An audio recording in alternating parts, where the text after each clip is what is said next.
بسم اللہ الرحمن الرحیم الحمد للہ رب العالمین والصلاة والسلام علی سید المرسلین۔ ہمارا سری اور کنائے کے بارے میں سبق چل رہا ہے اصول شاشی کا، اور ہم نے گزشتہ درس کے اندر کنائے کی تعریف اور اس کا حکم پڑھا تھا۔ کنائے کی تعریف یہ ہے کہ جس کی مراد پوشیدہ ہو، جس کی مراد پوشیدہ ہو اس کو کنایا کہتے ہیں۔ اور جو کنایا ہے اس کا حکم یہ ہے کہ جب نیت پائی جائے گی یا پھر قرینہ پایا جائے گا، کوئی دلالت حال پائی جائے گی تو پھر اس کا حکم ثابت ہوگا، وگرنہ اس کا حکم ثابت نہیں ہوگا۔ ٹھیک ہے، تو کہتے ہیں وہ حکم الکنایت ثبوت الحکم بہا عند وجود النیت او بدلالت الحال۔ کنایا کا حکم یہ ہے کہ اس کے ذریعے، بہا کے ذریعے ضمیر راجع ہے کنایا کی طرف، کنایا کے ذریعے حکم ثابت ہوتا ہے نیت کے پائے جانے کے وقت۔ جب نیت ہوگی تو حکم ثابت ہوگا۔ طلاق کے الفاظ بول رہا ہے لیکن کنایا کی صورت میں بول رہا ہے، تو جب اس کی نیت طلاق ہوگی تو طلاق واقع ہوگی، یا پھر دلالت حال ہوگا، قرینہ ہوگا، مذاکرات ہوں گے تو پھر طلاق واقع ہوگی۔ ٹھیک ہے، آگے کہتے ہیں اذ لا بد له من دلیل یزول به التردد ویترجح به بعض الوجوہ۔ اذ لا بد له من دلیل یزول به التردد ویترجح به بعض الوجوہ۔ اب یہ بیان کر رہے ہیں کہ کیونکہ جو کنایا ہے نا، کنائے کے لیے ایسی دلیل کا ہونا ضروری، لا بد لہو کنائے کے لیے لا بد کا مطلب ہوتا ہے ضروری طور پر، ضرورن، کیونکہ کنائے کے لیے ضروری ہے ایسی دلیل کا ہونا کہ جس دلیل کے ذریعے تردد زائل ہو جائے۔ کنائے کے اندر کیا ہوتا ہے؟ تردد ہوتا ہے کہ یہ معنی بھی ہو سکتی ہے، یہ معنی بھی ہو سکتی ہے، یہ معنی بھی ہو سکتی ہے۔ تو اب ایسی دلیل لائی جائے گی، ایسی دلیل کی طرف محتاجی ہوگی، ایسی دلیل کی حاجت ہوگی کہ جس دلیل سے پتہ چل جائے کہ بھائی اس لفظ سے فلاں معنی مراد نہیں بلکہ فلاں معنی مراد ہے، کیونکہ بہت ساری معنی ہوتی ہے نا کنائے کے اندر، تو کوئی ایک معنی ترجیح پا جائے اور تردد جو شک ہے وہ کیا ہو جائے؟ زائل ہو جائیں۔ وَيَتَرَجَّحُ بِهِ بَعْضُ الْوُجُوهِ، اور اس دلیل کے ذریعے بعض وجود ترجیح پا جائیں، کوئی ایک معنی ترجیح پا جائیں۔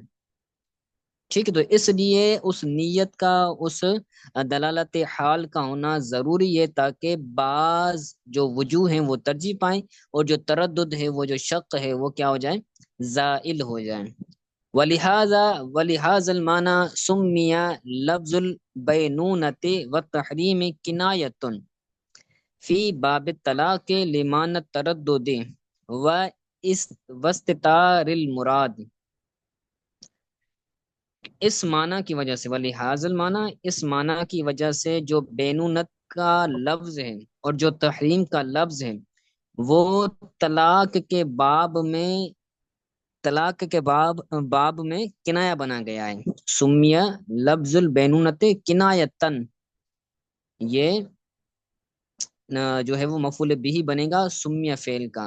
سمیہ فعل کا جو پہلا مفعول ہوتا ہے نا اس کو نائب الفاعل کہا جاتا ہے، تو نائب الفاعل ہے لفظ البینونت، اور اس کا جو دوسرا مفعول ہے تو وہ مفعول بھی کہلاتا ہے، تو یہ کنایتن اس کا مفعول بھی ہے، تو یہ کنایتن ہوگا۔ تو اسی معنی کی وجہ سے بینونت کے لفظ اور تحریم کے لفظ کو طلاق کے باب میں کنایا بنا گیا ہے۔ بینونت کا مطلب یہ ہے کہ انت بائنتن، بینونت کا لفظ کیا ہے؟ جدا ہونا، کہ تم جدا ہے۔ انت بائنتن، اگر کوئی بندہ اپنی بیوی کو کہے انت بائنتن، تم بائنہ ہو، تو بائنہ کا لفظ ہوتا ہے جدا ہونا۔ تو اب اس میں احتمال ہے کہ وہ بندہ یہ کہنا چاہ رہا ہو کہ تم شان میں، مرتبے میں، حسن میں کیا ہو؟ جدا ہو سب سے، تو یہ احتمال موجود ہے۔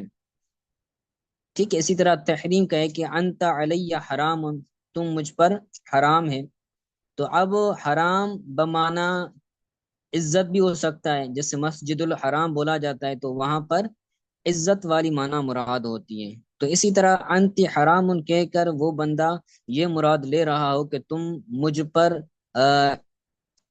تعظیم کے اعتبار سے جو ہے وہ محرم ہے، عزت والی ہے، تو کیا ہے یہ دونوں جو الفاظ ہیں، انت بائنتن بینونت والے الفاظ اور تحریم انت حرام والے الفاظ، یہ طلاق کے باب میں کنایا ہے کہ بائنتن سے طلاق بھی مراد ہو سکتی ہے اور شان بھی مراد ہو سکتی ہے کہ تم شان میں جدا ہو، اور تحریم میں حرام میں جو ہے وہ طلاق بھی مراد ہو سکتی ہے اور عزت بھی مراد ہو سکتی ہے۔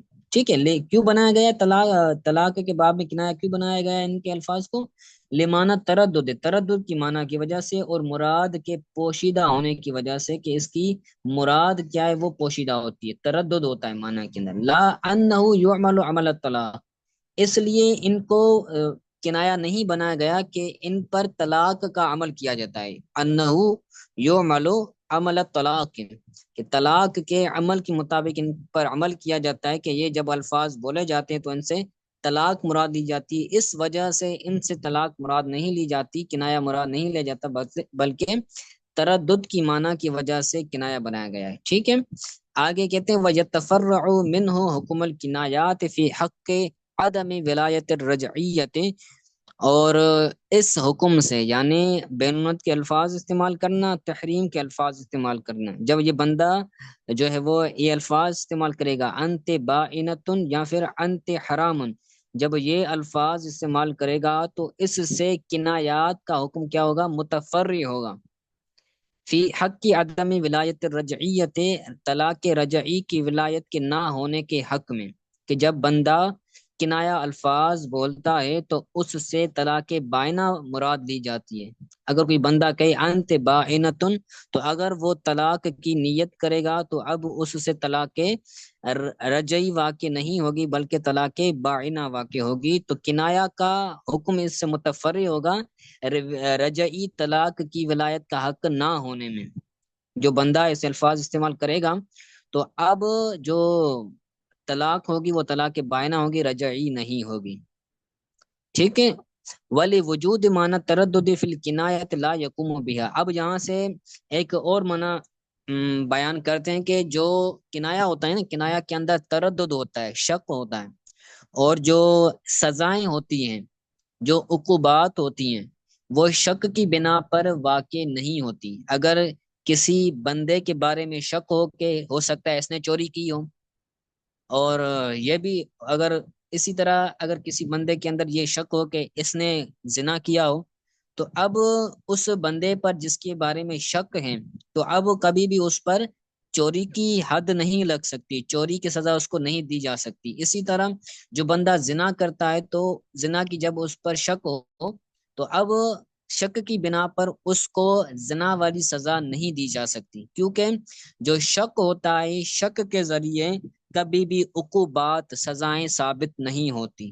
ٹھیک ہے، تو کنایا الفاظ استعمال کر رہا ہے اور کنایا الفاظ سے یہ لگ رہا ہے کہ اس نے چوری کی ہے یا اس نے جرم کیا ہے یا اس نے زنا کی ہے، تو اب ایسے الفاظ کے ذریعے اس پر سزا وارد نہیں ہوگی، سزا اس پر لازم نہیں ہوگی۔ ٹھیک ہے، کہتے ہیں ولی وجود مانت تردد فی الکنایت لا یقوم بها الحدود، کہ یہ جو الفاظ ہیں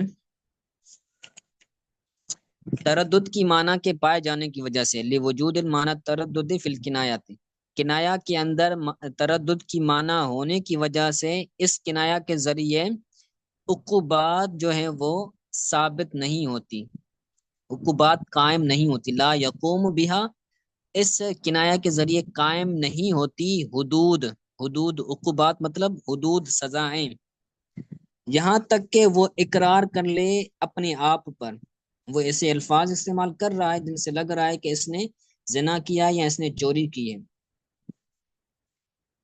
تو اس پر کیا ہوگی؟ سزا لازم نہیں ہوگی۔ ہاں اگر وہ اقرار کرتا ہے، وہ اپنی زبان سے خود بولتا ہے کہ میں نے چوری کی ہے، میں نے زنا کیا ہے، تو اب اس پر کیا ہوگی؟ سزا لازم ہوگی، حتی لو اقر علی نفسہ فی باب الزنا والسرقۃ، یہاں تک کہ وہ اقرار کر لے اپنے آپ پر، خود پر اقرار کر لے زنا کے باب میں، کالا جامعت فلانتن، وہ کہے کہ میں نے فلاں عورت سے جمع کیا ہے، وہ سرقت، یا پھر وہ یہ کہے کہ کالا اخذت مال فلان، میں نے فلاں شخص کے مال کو لیا ہے، فلاں شخص کے مال کو چوری کیا ہے، تو کیا ہوگا اس سے؟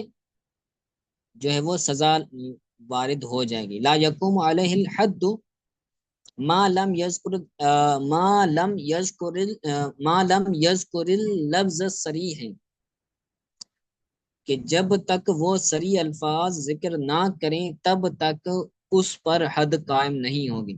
تو وہ یہ کہے کہ میں نے فلاں سے جمع کیا ہے، فلاں سے میں نے زنا کیا ہے، تو یہ صریح الفاظ ہے. جب یہ صریح الفاظ استعمال کرے گا تو حد ہوگی، ورنہ حد نہیں ہوگی. ولہذا المعنی،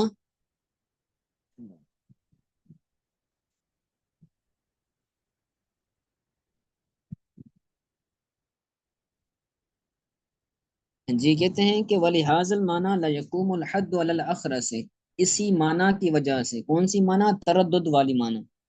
کنائے کے اندر تردد ہوتا ہے، تو تردد کی معنی کی وجہ سے لا یقوم الحد علی الاخرس. اخرس بولتے ہیں گونگے کو، جو نہیں بول سکتا.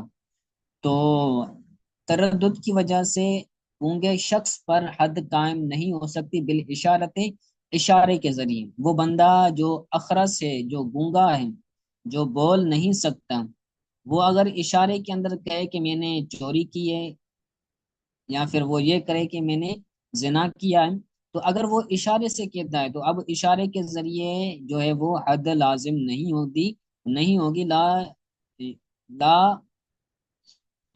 ولہذا المعنی لا ایک منٹ. ٹھیک ہے، تو اسی معنی کی وجہ سے جو حد ہے، لا یقام الحد علی الاخرس سے، اخرس پر حد قائم نہیں ہوگی بالاشارت، اشارے کے ذریعے. ولو قذف رجلا بالزنا فقال الاخر. ٹھیک ہے، یہ معنی یہاں تک یہ مسئلہ ایک ہو گیا. آگے دوسرا مسئلہ بیان کر رہے ہیں. یہ ایک مسئلہ ہے کہ گونگے شخص پر حد وارد نہیں ہوگی، حد لازم نہیں ہوگی. آگے کہتے ہیں ولو قذف رجلا بالزنا فقال فقال الاخر صدقت لا يجب الحد علیہ لاحتمال تصدیق له فی غیرہ. اگر کسی بندے نے کہا کہ لو قذف رجلا بالزنا، اگر کسی بندے نے زنا کی تہمت لگائی، کسی شخص نے کسی شخص پر، دوسرے شخص پر زنا کی تہمت لگائے کہ تو نے زنا کی ہے، اور جو دوسرا شخص ہے وہ کہہ رہا ہے کہ صدق تو نے سچ کہا ہے، تو اب اس سے بھی حد لازم نہیں ہوگی. لا یجب الحد علیہ. ٹھیک ہے، اس پر حد لازم نہیں ہوگی احتمال تصدیق لہو فی غیرہ، تصدیق کے احتمال کی وجہ سے اس کے غیر میں، تصدیق کے احتمال کی وجہ سے اب کیا ہوگا، اس پر حد لازم نہیں ہوگی. اگر کسی بندے نے یہ کہا ہے کہ بھائی تو نے زنا کی ہے، کسی شخص نے زنا کی ہے، قذف رجلا بالزنا، کہ کسی شخص نے تہمت لگائے کہ فلاں شخص نے زنا کیا ہے. اب جو دوسرا بندہ ہے وہ یہ کہتا ہے کہ صدقت تو نے سچ کہا ہے، تو اب جو سچ کہنے والا کا جو قول ہے نا، تصدیق کا جو قول ہے نا، اس کے اندر احتمال ہے کہ ہو سکتا ہے وہ جو تصدیق کی جا رہی ہے زنا کی، وہ تیسرے شخص کے حق میں. یہاں پر تین بندے ہیں، ایک بندہ ہے حد قذف کا قول کرنے والا، اور دوسرا بندہ ہے وہ جس کے بارے میں یہ حد قذف لگا رہا ہے، اور تیسرا بندہ وہ ہے جو تصدیق کر رہا ہے. تو اب جو تصدیق کرنے والا ہے نا، تصدیق کا جو قول ہے نا، وہ ضروری نہیں ہے کہ جس کے بارے میں یہ زنا کا قول کر رہا ہے کہ فلاں شخص نے زنا کی ہے، تو اس کے بارے میں تصدیق کا قول ہو، یہ ضروری نہیں ہے. ہو سکتا ہے کہ جس کے جو بندہ جس پر تہمت ہے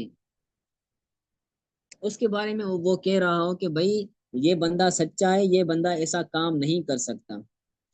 قائل کی طرف بھی ہو سکتا ہے اس کا احتمال، اور قائل کا قول جس کے بارے میں ہے اس کے بارے میں بھی ہو سکتا ہے. تو تصدیق قائل کے بھی ہو سکتی ہے، اور تصدیق جس پر زنا کی تہمت لگی ہے اس کی بھی ہو سکتی ہے. جو جب زنا کی جس پر تہمت لگی ہے اس کی جب تصدیق کی جائے گی کہ یہ بندہ سچا ہے، تو اب اس پر زنا کا حکم نہیں لگے گا، زنا کی حد اس پر نہیں لگے گی۔ تو اب اس میں دو احتمال تھے، دو احتمالوں کی وجہ سے جو ہے وہ اب اس پر جو حکم ہوگا، وہ جو حد ہوگی وہ لازم نہیں ہوگی۔ ٹھیک ہے، تو یہی حکم ہے کنایا کا، کہ جب کنایا بولا جائے تو کنائے کے اندر تردد ہوتا ہے، جب تک اس کی معنی ترجیح نہ پائے تب تک اس پر عمل نہیں ہوگا، تب تک اس کا حکم ثابت نہیں ہوگا۔ تو یہ آج کا سبق تھا، آج کے لیے اتنا کافی ہے، اگر کوئی بات سمجھ نہیں آئی تو پوچھ لوں۔